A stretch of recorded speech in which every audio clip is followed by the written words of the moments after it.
नमस्कार बंधुरा तुम्हारे सकल के डेस्टिनेशन की यूट्यूब चैनले स्वागत। देखो तुम्हारा जेमनटा चेयेछिले जे एमटीएस सायन्स ओरिएंटेड एक क्लास जेखाने सायन्सের যে প্রশ্নগুলো এসেছিল সেগুলো করতে। তো দেখো আজকে সমস্ত প্রশ্নগুলো কিন্তু সায়েন্স থেকে, ঠিক আছে। তো দেখো প্রথমে একটা প্রশ্ন আছে কি ক্রোমোজোম কি দিয়ে গঠিত, ডিএনএ এবং লিপিড নাকি আরএনএ ও অ্যামিনো অ্যাসিড নাকি আর ডিএনএ এবং প্রোটিন নাকি আরএনএ ও সুগার। তো দেখো ক্রোমোজোম কোথায় থাকে প্রথমত একটা দেখো, এটা হচ্ছে একটা সেল, ঠিক আছে।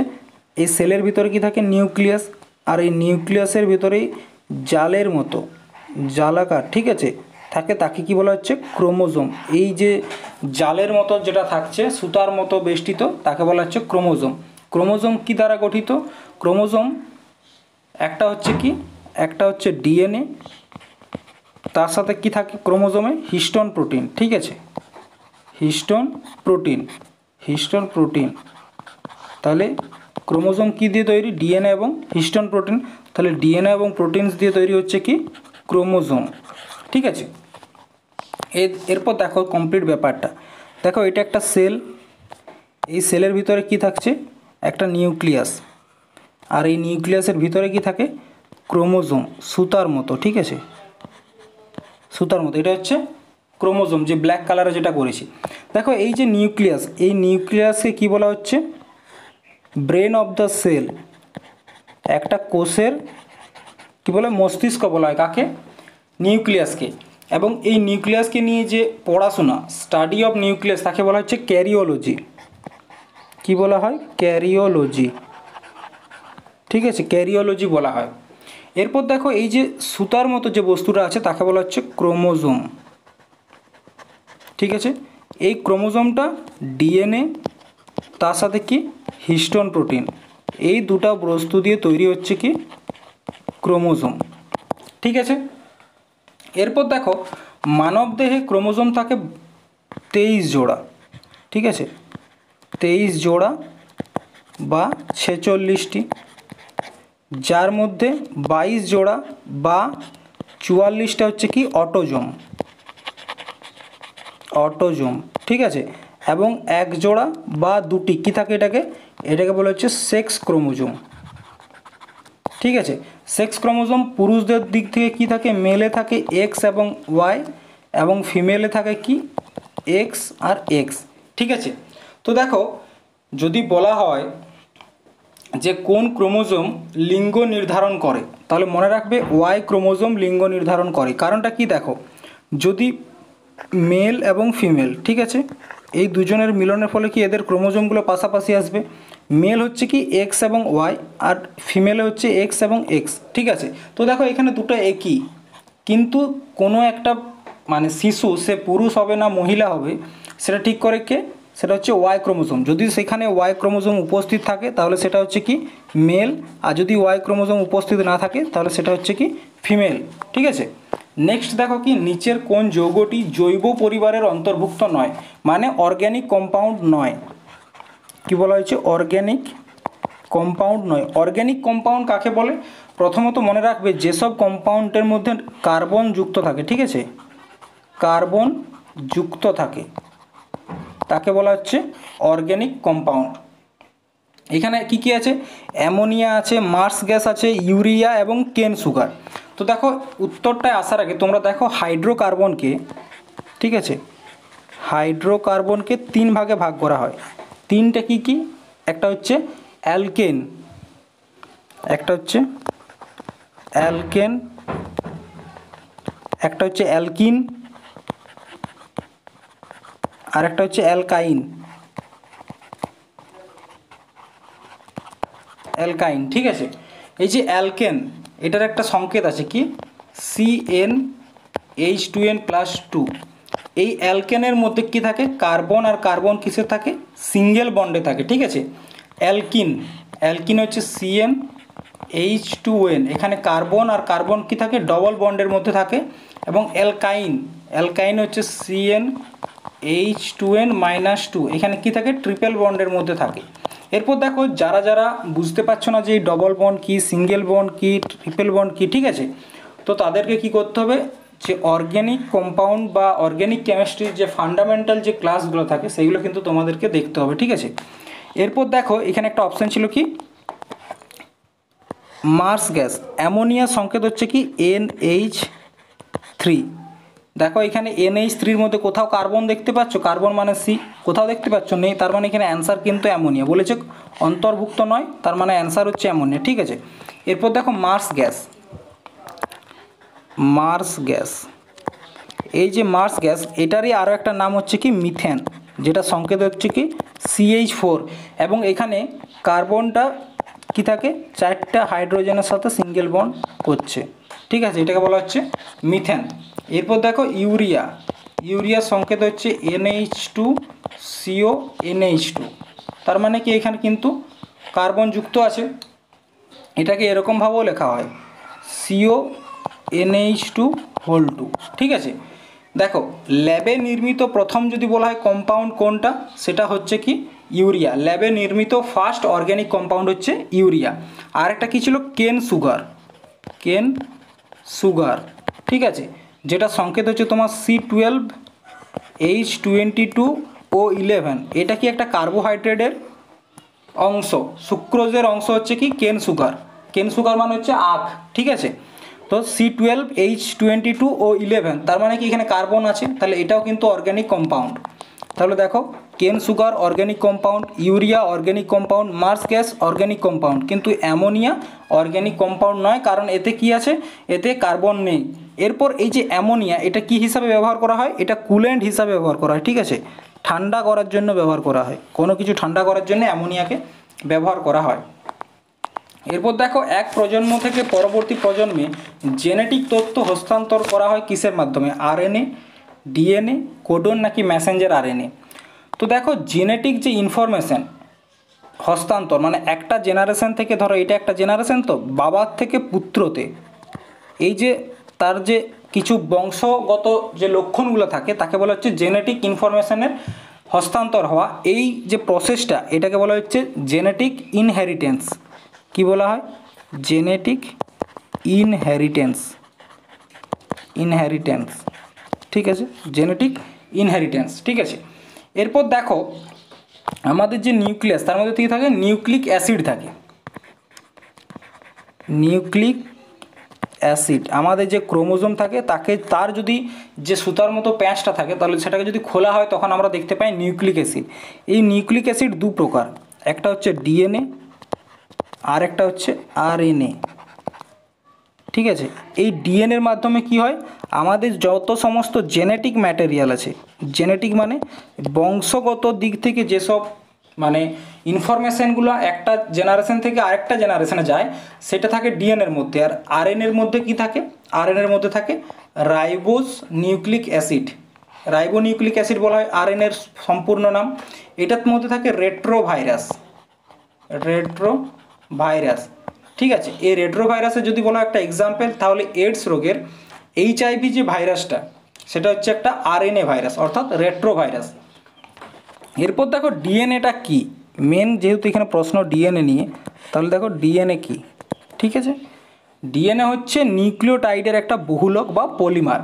ডিএনএর মধ্যে কি কি থাকে, কার্বোহাইড্রেট থাকে, কার্বোহাইড্রেট, তার সাথে কি আছে, নাইট্রোজেন বেস আছে, নাইট্রোজেন বেস আছে, তার সাথে কি থাকে, ফসফেট গ্রুপ থাকে, ফসফেট গ্রুপ, ঠিক আছে। যদি বলা হয় কী ধরনের কার্বোহাইড্রেট থাকে, ডিঅক্সি রাইবোজ শর্করা থাকে, কি থাকে, ডিঅক্সি রাইবোজ শর্করা, রাইবোজ কার্বোহাইড্রেট বা শর্করা। দেখো ডিএনএ সম্পূর্ণ নামটা কি, ডিঅক্সি রাইবো নিউক্লিক অ্যাসিড, আর RNA হচ্ছে রাইবো নিউক্লিক অ্যাসিড। তো এইখানে যে ডিঅক্সিটা কি, ডিঅক্সি রাইবোজটা হচ্ছে এক ধরনের কার্বোহাইড্রেট, সেটা কোথায় থাকে, ডিএনএতে থাকে, ঠিক আছে। এরপর দেখো নাইট্রোজেন বেসটা কি, ডিএনএর মধ্যে বললাম যে নাইট্রোজেন বেস থাকে। এই নাইট্রোজেন বেস দু রকম, একটা হচ্ছে পিউরিন আর একটা হচ্ছে পিরিমিডিন, একটা হচ্ছে কি পিউরিন আর একটা হচ্ছে পিরিমিডিন, ঠিক আছে। পিউরিন মানে কি, পিউরিনের মধ্যে কি থাকে, অ্যাডিনিন থাকে আর গুয়ানিন থাকে। আর পিরিমিডিনের মধ্যে কি থাকে, থাইমিন থাকে আর সাইটোসিন থাকে। ঠিক আছে, তো দেখো নাইট্রোজেন বেসটা কি দু ধরনের, একটা হচ্ছে পিউরিন আর একটা হচ্ছে পিরিমিডিন। পিউরিনের মধ্যে থাকে অ্যাডিনিন, গুয়ানিন, আর পিরিমিডিনের মধ্যে কি থাকে, থাইমিন, সাইটোসিন। তো দেখো এই যে অ্যাডিনিনের সাথে থাইমিন এটা কি থাকে, ডবল বন্ডে থাকে, এবং গুয়ানিনের সাথে সাইটোসিন ট্রিপল বন্ডে থাকে। ঠিক আছে, তোমরা ডিএনএর যে মডেলটা যদি তোমরা দেখে থাকো সেটা হচ্ছে কি এরকম অনেকটা ছবি। এই ছবিটা আশা করি সকলে দেখেছো ডিএনএর। এই ডিএনএর ছবিগুলোর মধ্যে এখানে দেখবে একটা করে কি থাকে, বন্ড থাকে। এগুলোকে কী বলা হচ্ছে, নাইট্রোজেন বেস বলা হয়। ঠিক আছে, ওগুলোকে। এরপর দেখো যদি এটা আরএনএ হয়, এটা ডিএনএ নাইট্রোজেন বেস। আরএনএর ক্ষেত্রেও কিন্তু সেম, আরএনএর ক্ষেত্রেও সেম, কিন্তু এই থাইমিনের জায়গায় কি থাকে, ইউরাসিল থাকে,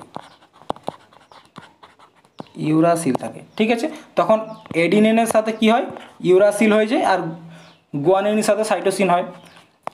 দেখো ডিএনএর এই ছবিটা তোমাদেরকে এখনই বলছিলাম, এই যে ছবিটা একটু ঠিক করে রাখি।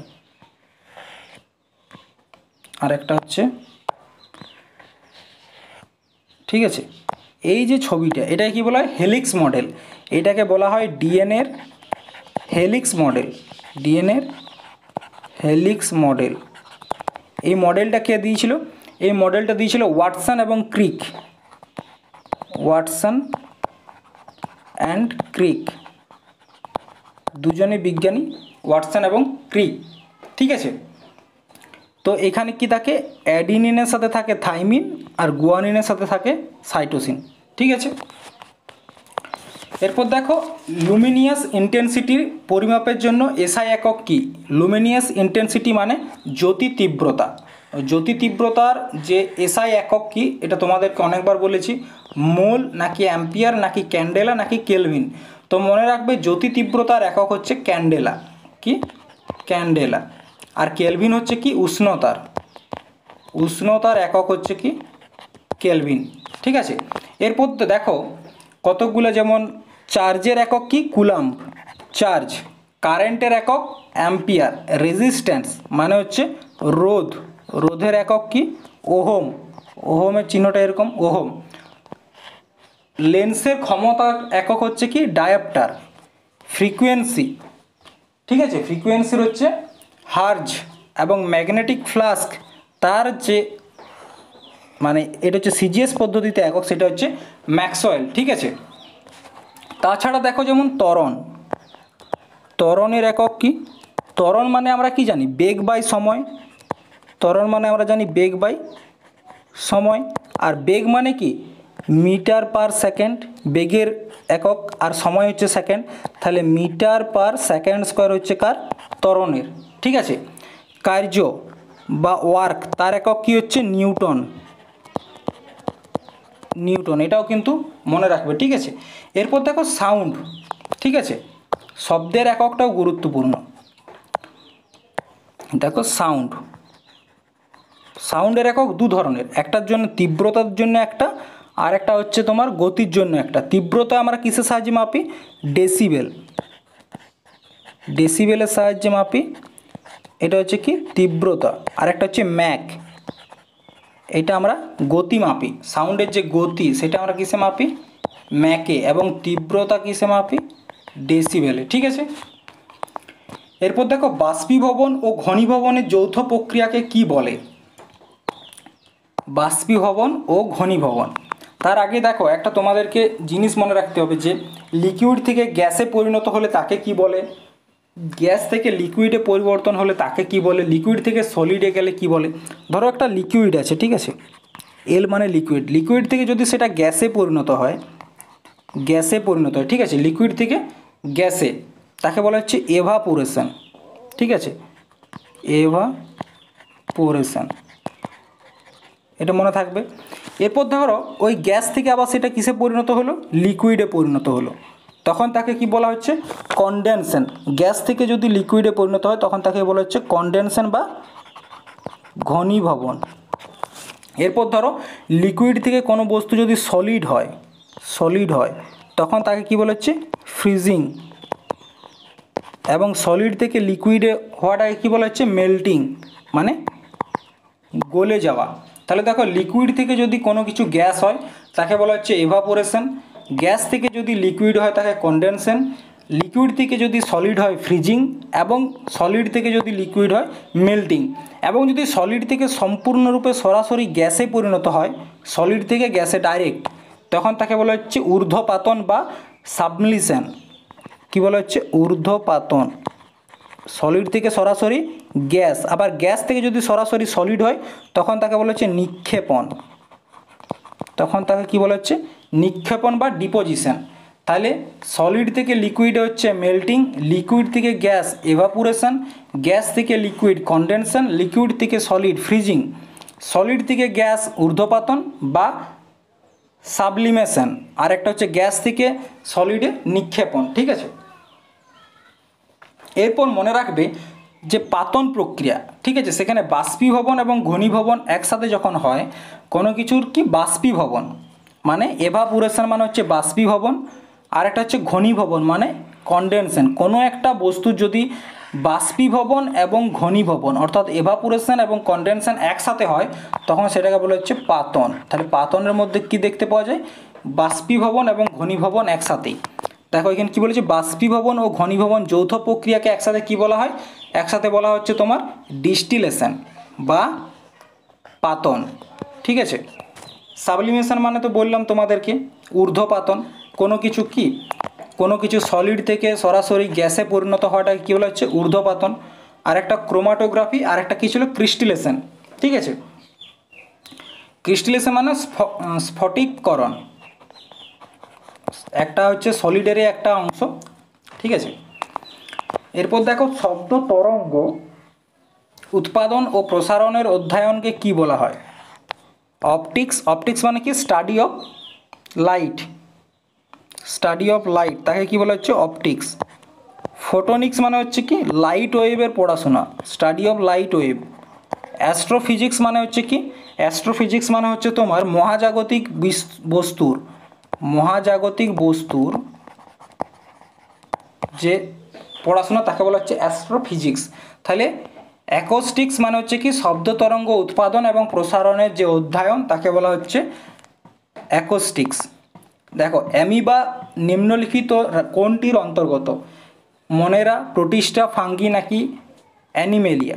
তো দেখো বিজ্ঞানী হুইটেকার আমাদের যে প্রাণী জগৎ আছে তাকে 5টা রাজ্যে ভাগ করেছিল। একটা হচ্ছে মনেরা, প্রোটিস্টা, ছত্রাক, উদ্ভিদ আর প্রাণী। মনেরা, প্রোটিস্টা, ফাঙ্গি, প্ল্যান্টি আর অ্যানিমেলিয়া। ঠিক আছে, তো দেখো প্রত্যেকটাকে আমরা একটু দেখে নিই। মনেরা হচ্ছে কি? এককোষী এবং প্রোক্যারিওটিক। এককোষী এবং প্রোক্যারিওটিক হচ্ছে কি মনেরা অন্তর্ভুক্ত। ঠিক আছে, এখানে ডিএনএটা থাকে নগ্ন এবং পারমাণবিক ঝিল্লি দ্বারা আবদ্ধ থাকে। ঠিক আছে, এখানে mitochondria, lysosome, plastid, Golgi body, endoplasmic reticulum, centrosome ইত্যাদি যে সেল অর্গানেল আছে তাদের কিন্তু অভাব দেখতে পাওয়া যায়। তাছাড়া এরা কি করে? অযৌন জননের মাধ্যমে প্রজনন করে। কিসের মাধ্যমে? অযৌন জনন, তাকে বলা হচ্ছে মনেরা। কি বলা হচ্ছে? মনেরা। এক্সাম্পল যেমন ব্যাকটেরিয়া আছে, ব্যাকটেরিয়া ছাড়া কি মাইকোপ্লাজমা, তাছাড়া নীলাভ সবুজ শৈবাল, নীলাভ সবুজ শৈবাল কিসের অংশ? মনেরা। এরপর দেখো প্রোটিস্টা। প্রোটিস্টার মধ্যে কি কি থাকে?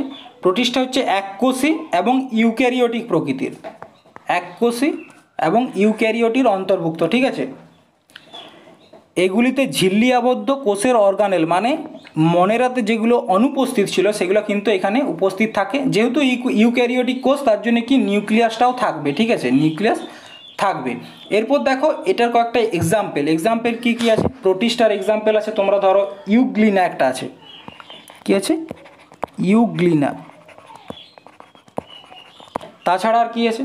তাছাড়া আছে অ্যামিবা আছে, অ্যামিবা। প্যারামেসিয়াম আছে কিসের? সব প্রোটিস্টার। তাহলে এখানে যখন প্রশ্নটা কী ছিল যে অ্যামিবা কিসের অন্তর্গত? প্রোটিস্টার অন্তর্গত। আর মনেরাটা তোমাদেরকে বললাম। এরপর দেখো আরও যে বাকি 3টা আছে। তারপর আছে কি ফাঙ্গি বা যেটা বলা হচ্ছে ছত্রাক। এরা এককোষী, বহুকোষী এবং অনুসূত্রাকার হয়। ঠিক আছে,